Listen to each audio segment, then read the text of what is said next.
오늘 인애로 베푼 사랑, 인애로 베푼 사랑이라는 제목으로 하나님의 말씀을 나누겠습니다.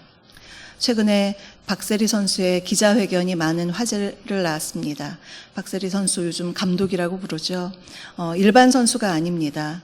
IMF 시절 온 국민이 시리에 빠져 있었을 때 우리에게 다시 삶의 용기를 주었던 국민의 자긍심이었습니다. 그런데 그런 박세리 선수가 아버지의 빚을 갚기 위해서 그동안 여러모로 애를 쓰다가 최근에 아버지가 불미스러운 일로 문제를 일으키면서 부녀의 관계가 더 이상 회복되기 어려운 지경에까지 이르렀습니다. 누가 보더라도 그 아버지는 비난받을 수밖에 없는 상황입니다. 박세리 선수는 어려운 결정을 내리고 기자들과 인터뷰를 하다가 가족 이야기에 한동안 말을 잇지 못하고 울먹거려서 보는 이들의 눈시울을 뜨겁게 했습니다. 그 아버지는 돈 많은 딸을 이용하기만 하고 계속해서 문제를 일으키며 이기적으로 행동했으니 정말 안타깝기 그지없습니다. 부디 박세리 선수가 이 모든 어려움을 딛고 다시 기운을 내어서 자신이 갖고 있던 비전을 향해서 새롭게 시작할 수 있기를 바랍니다. 가정 안에서 가족이 이기적으로 행동하고 또 상처를 줄 때 다른 어떤 사람이 주는 상처보다도 더 깊이, 더 오랫동안 상처로 남습니다. 가족이기 때문에, 가장 가까이에서 영향을 받기 때문에 더욱 그러합니다. 그러나 반대로 가족끼리 서로 사랑하고 배려하고 그것을 아끼지 않을 때 그 어떤 아픔과 상처와 고난이 와도 이겨낼 수 있는 것입니다. 성경에 이렇게 서로의 상처를 보듬어 안은 아름다운 가정 이야기가 소개되어 있는데요. 바로 룻의 가정입니다. 룻기에는 위에서 아래로 흐르는, 부모에게서 자녀에게 흐르는 사랑도 있고요. 또 아래에서 위로 향하는, 자식이 부모를 공경하는 사랑도 있습니다. 또한 가족은 아니고 먼 친척이지만 어려움에 처한 이들을 끌어안고 감당해준 사랑도 있었습니다. 이들의 이름은 나오미, 룻, 보아스입니다. 먼저 룻기라는 책을 살펴보면 4장밖에 안 되던 굉장히 짧은 그런 책인데요. 이 책 존재 자체가 대단합니다. 성경 66권 중에 에스더와 룻기만이 여성의 이름으로 된 것인데 여성의 인권이 지금 같지 않은 그때 그 옛날 시절에 성경책에 여성 이름으로 된 성경책이 있다. 그건 굉장한 대단한 일입니다. 더구나 에스더는 유대인이지만 룻은 이방 여인입니다. 이방 여인의 이름을 딴 성경책이 있다. 이것은 굉장히 파격적인 일입니다. 룻은 허구 속의 인물이 아니죠. 예수님의 족보에 나와 있는 실존 인물입니다. 책 룻기는 유대교 전통에서 칠칠절 또는 오순절 절기 때마다 낭송될 만큼 유대인들에게 사랑받고 많은 교훈을 담고 있는 책입니다. 룻기의 시대적 배경은 불안과 혼돈의 시기였던 사사시대로 베들레헴에 살았던 엘리멜렉 가정의 이야기입니다. 그의 아내의 이름은 나오미고요. 그들 사이에 2 아들이 있었는데 말론과 기럯이 있었습니다. 이들은 원래 유다 베들레헴에 살고 있었는데 그 땅에 흉년이 들자 살기가 너무 어려워졌습니다. 그래서 이스라엘을 벗어나서 이방 모압 지역으로 멀리 이사했습니다. 우리로 말하면 좀 잘 살아보고 싶어서 멀리 이민을 간 것입니다. 그런데 안타까운 것은 남편 엘리멜렉이 거기에서 죽고 나오미와 아들들만 남게 되었습니다. 그 아들들은 모압에 살면서 모압 여인과 결혼했습니다. 말론은 룻과 결혼을 했고요. 기럯은 오르바와 결혼했습니다. 그런데 10년쯤 흘렀을 때 이 2 아들마저 다 죽고 맙니다. 이 가정에 참 말할 수 없는 슬픔이 연속해서 일어난 것입니다. 한번 나오미를 상상해 보시면요. 좀 잘 살아보겠다고 고향을 떠나서 낯선 이방 땅에 갔는데 남편을 잃고 또 2 아들마저 잃고 생활 능력이 부족하니 넉넉지 않은 살림살이 때문에 참 고달픈 인생이 되었습니다. 우리도 인생을 살다 보면 나의 바램과는 달리 원치 않는 고통을 만날 때가 있습니다. 열심히 준비했는데 시험에서 떨어지기도 하고요. 회사에서 갑작스러운 해고를 당하기도 하고 또 뜻하지 않은 사고나 질병으로 어려움을 당할 수가 있습니다. 더욱이 사랑하는 가족을 먼저 떠나보내는 것은 정말 큰 아픔입니다. 미국 워싱턴 의대의 토머스 홈즈와 리처드 라해 교수가 이런 여러 가지 그 기록을 검사했는데요. 정신적 충격에 따른 스트레스 점수를 매겨보았고 그것을 기록했습니다. 해고는 47점, 질병은 53점, 감옥 수감은 63점, 이혼은 73점, 최고의 스트레스 점수인 100점은 배우자의 죽음입니다. 본문의 세 여인 나오미와 룻과 오르바는 그야말로 가장 큰 스트레스인 배우자의 죽음을 겪은 것입니다. 거기다가 나오미는 두 아들까지 잃었으니 그녀가 이방 땅에서 겪은 어려움은 이루 말할 수 없는 것이었습니다. 그런데 그때 나오미는 고향에서 들려오는 소식을 들었습니다. 예전에 고향을 떠날 때는 그곳이 흉년이 들어서 떠나왔는데 이제는 그곳에 양식이 있다는 소식이 들려왔습니다. 그래서 이제 모압을 떠나서 고향에 돌아가기로 결정하고 나오미는 두 며느리와 함께 길을 떠났습니다. 그런데 길을 가던 나오미에게 심경의 변화가 일어났습니다. 나오미는 두 며느리에게 모압에 있는 친정집으로 돌아가라고 말합니다. 그러면서 주님의 이름으로 그들을 축복해 주었습니다. 룻기 1장 8절에서 9절 말씀을 새번역 성경으로 제가 읽겠습니다. 너희는 제각기 친정으로 돌아가거라. 너희가 죽은 너희의 남편들과 나를 한결같이 사랑하여 주었으니 주님께서도 너희에게 그렇게 해주시기를 빈다. 너희가 각각 새 남편을 만나 행복한 가정을 이루도록 주님께서 돌보아 주시기를 바란다. 보통의 시어머니가 며느리에게 이렇게 말하는 것 참 쉽지가 않습니다. 다른 사람을 만나서 새 가정을 이뤄서 행복하게 살라는 말, 이것도 참 어려운 거고요. 더구나 며느리들이 없으면 나이 든 자신은 이제 앞으로 살아갈 날이 굉장히 막막할 텐데 지금 자신은 생각하지 않고 오직 며느리들의 앞날만을 생각하며 그들을 축복하고 있습니다. 8절에서 나오미는 주님께서 두 며느리에게 한결같이 사랑해 주시기를 기원하고 있습니다. 너희들도 나에게 한결같은 사랑으로 사랑해 주었으니 주님께서 그 사랑 너희에게도 베풀어 주시기를 바란다라는 그러한 축복의 말입니다. 여기서 한결같은 사랑에 해당하는 원어는 헤세드인데요. 헬라어로는 아가페입니다. 우리가 너무나 잘 아는 단어입니다. 사랑, 인애, 인자, 선대, 이러한 단어들입니다. 나오미는 하나님께서 며느리들에게 헤세드의 사랑으로 그들을 축복해 주시기를 간절히 기원했습니다. 그만큼 나오미의 사랑은 자신보다 상대방을 먼저 생각하는 이타적인 사랑이었고요. 그들에게 세심한 배려를 하는 인애의 사랑이었습니다. 그런데 여기서 우리가 나오미에게 주목해야 할 점은 지금 그렇게 어렵고 힘든 상황 속에서도 그녀가 여전히 하나님을 향한 믿음을 저버리지 않았다는 것입니다. 이방 땅에서 사랑하는 이들을 먼저 하늘나라로 보내고 환난 속에 있으면서도 그녀는 여전히 하나님을 향해서 믿음이 있었습니다. 혹 신앙이 있는 사람이라 하더라도 불행이 크게 닥치고 계속되면 하나님을 원망할 수도 있고 마음이 막 꼬이면 다른 사람을 배려해 줄 겨를이 없습니다. 그러나 나오미는 그러지 않았습니다. 자신은 불행하면서도 며느리들을 축복하는 큰 마음과 또 강한 믿음과 사랑을 지닌 여인이었습니다. 그런데 그 며느리들도 참 대단합니다. 어머니의 말을 듣고서 한사코 우리는 돌아가지 않겠다고 말합니다. 그들이 모압에 가지 않겠다는 건 이제 어머니를 따라가면 어머니의 민족 백성이 되는 것을 의미합니다. 굉장히 큰 결단이죠. 나오미는 그러한 며느리들을 여러 말로 설득을 해서 결국 오르바는 슬픔 속에서 어머니와 작별 인사를 하고 모압으로 돌아갔습니다. 그러나 룻은 모압에 가지 않고 시어머니를 더욱더 바짝 쫓았습니다. 그때 나오미는 1장 15절에서 룻에게 다시 한 번 더 말합니다. 너희 백성에게로 너의 신들에게로 돌아가라. 그렇게 말하는데요.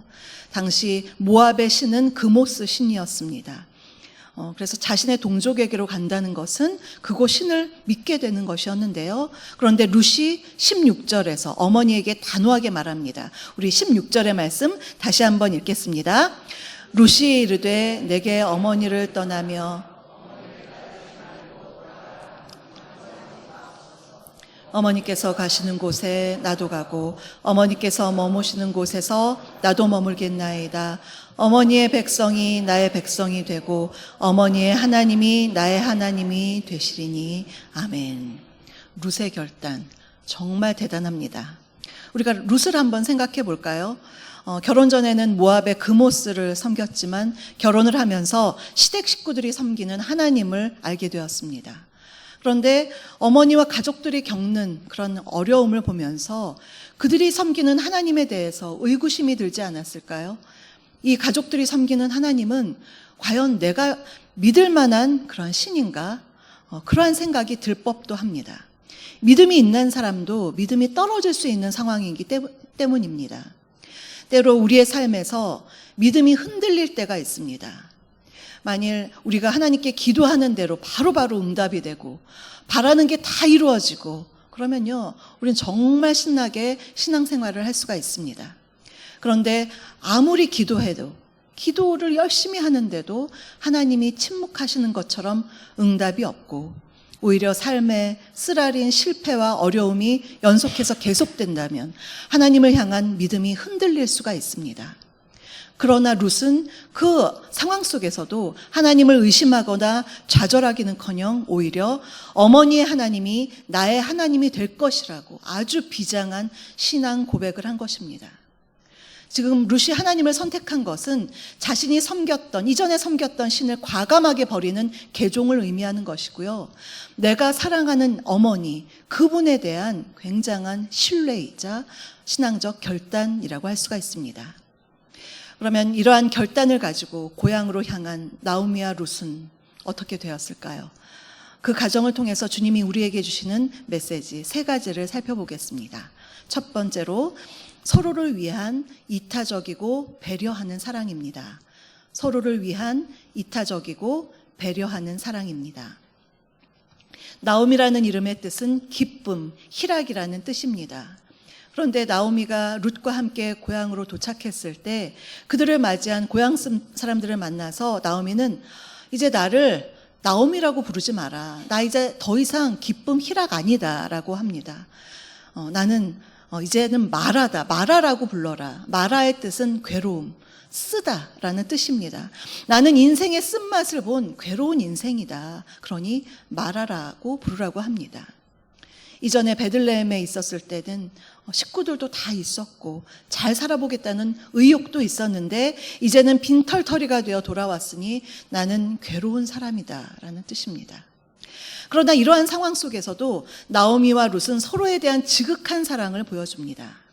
베들레헴에 돌아온 때는 시기적으로 보리 추수를 시작할 때였습니다.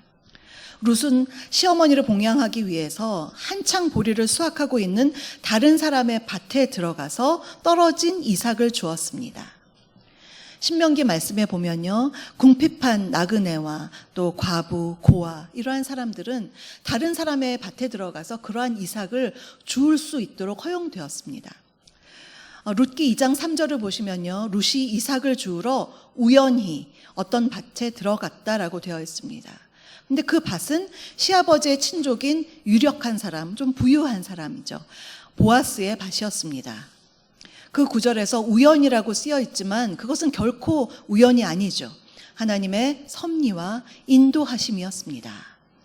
그때 마침 보아스가 추수하는 사람들을 보기 위해서 그곳에 왔다가 룻을 보았습니다. 룻이 열심히 일하고 있는 그 모습을 보았습니다. 2장 4절에서 마침이라는 이 부사도 그냥 우연하게 된 것이 아니죠. 정말 딱 맞은 그 시간에 보아스가 왔을 때 룻을 본 것입니다. 이 모두가 하나님께서 지금 개입하시는 것을 보여주는 것입니다.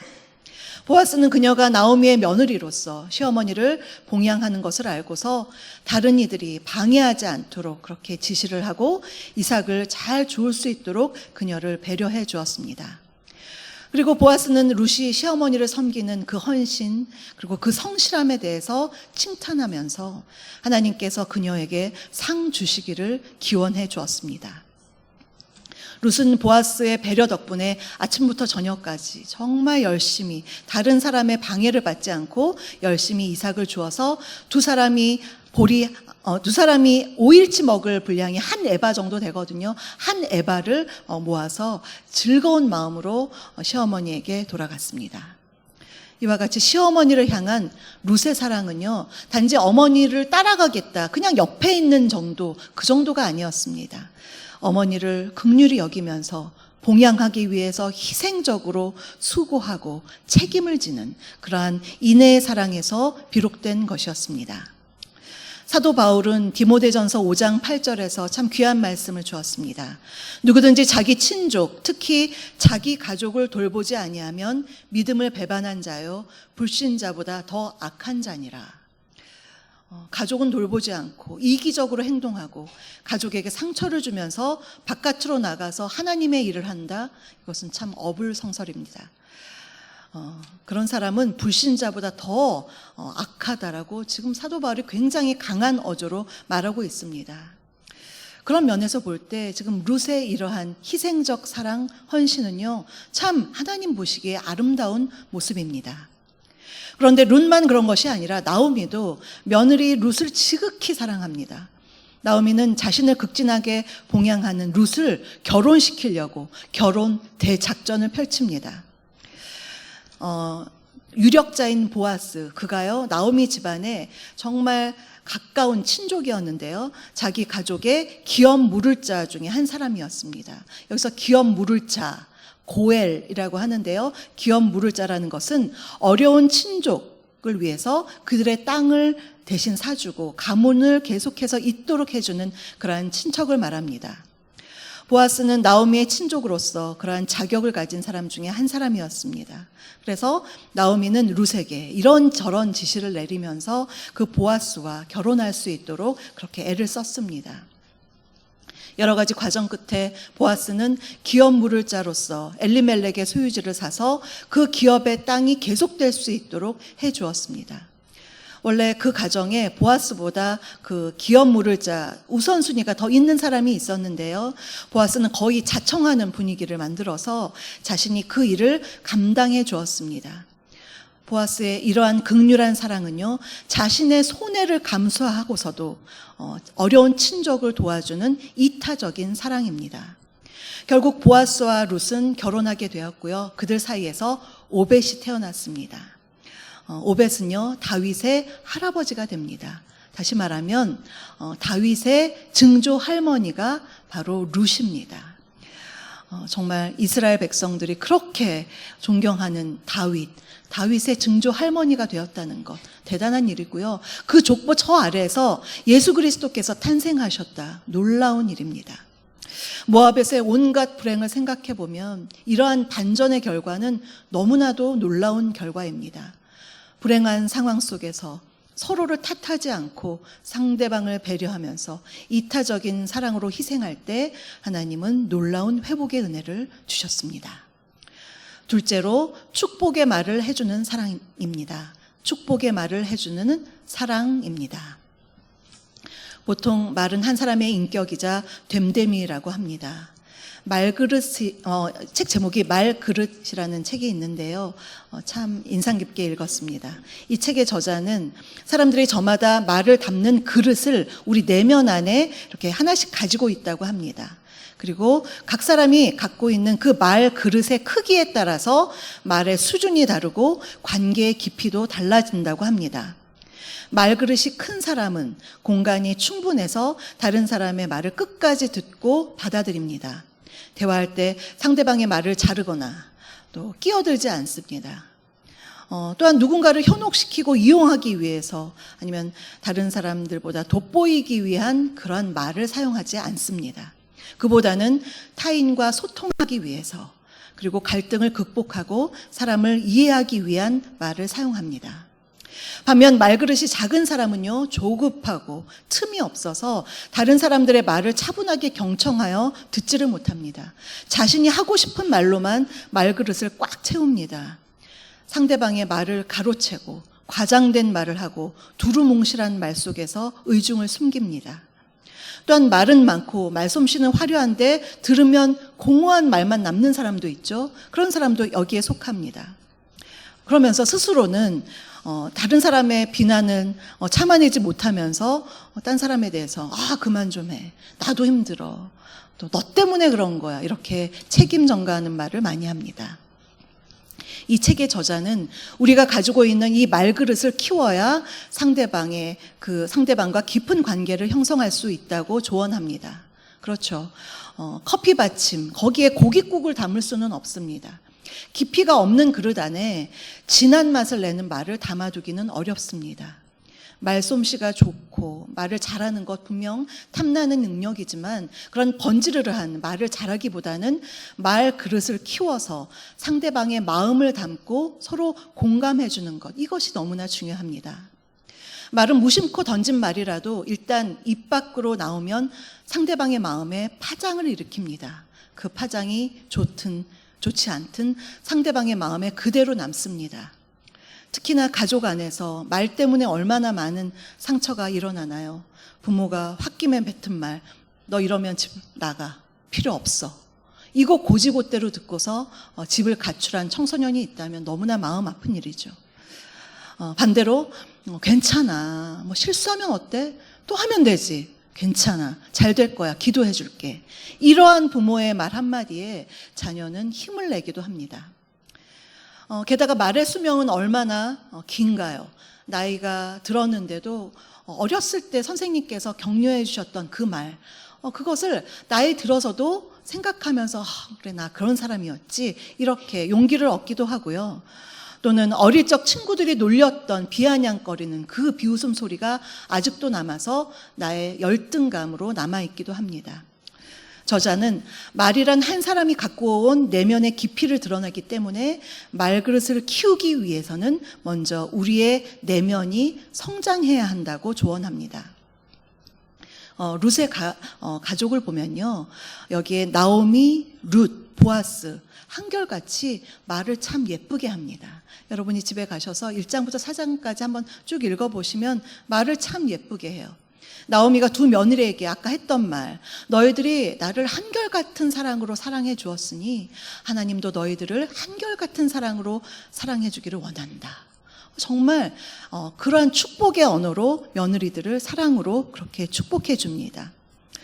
그런데 드라마 같은 데 보면 어떤 시어머니들 굉장히 독하게 며느리에게 얘기하죠. 내가 우리 집에 들어와서 우리 집안이 이렇게 잘못됐다. 모든 탓을 며느리에게 돌리는 그러한 말, 굉장히 무서운 말이죠. 그러나 나오미는 그러지 않았습니다. 그가 이렇게 품위 있는 말과 신앙과 인격을 갖추었으니 룻이 시어머니를 보고서 어머니의 하나님이 나의 하나님이 되었으면 좋겠다. 그 하나님 믿겠습니다. 이렇게 말하지 않았겠습니까? 보아스 또한 룻에게 칭찬을 아끼지 않았습니다. 룻기 2장 11절 12절을 보면요, 제가 읽겠습니다.